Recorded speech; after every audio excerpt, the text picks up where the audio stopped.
Open the fuser connector cover. Insert the provided fuser connector opening tool. Then, the fuser connector will easily pop out. Unplug the smaller 5-pin white connector. For a retail fuser unit, a cable will be at the first pin, P1 location, which needs to be removed. To remove the cable, lift up the P1 plastic pin and gently pull out the cable. Then proceed to the next step. For a starter fuser unit that came with the printer, the P1 location should be empty, so there is no need to remove any cable. So, proceed to the next step.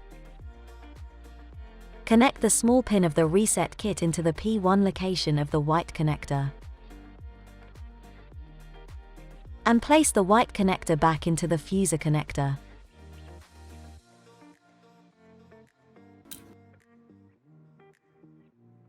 Put the fuser connector cover back in its place.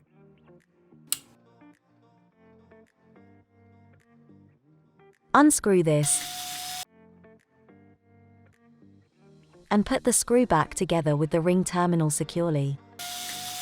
Put the first new reset fuse cartridge and place the fuser back into your printer to reset the fuser counter.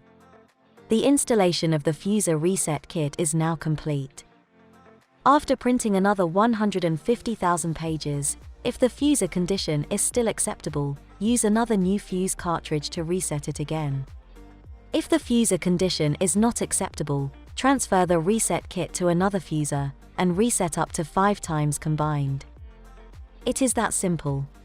Join us, and effortlessly save thousands of dollars for yourself over your printer's lifetime, while making significant positive contributions to our planet. For small quantity purchases, you can buy directly from our online shop or through our reseller partners. The purchase link is in the description below. If you would like to know more about page counter resets, including how it works and its positive environmental impacts, watch our educational video guide.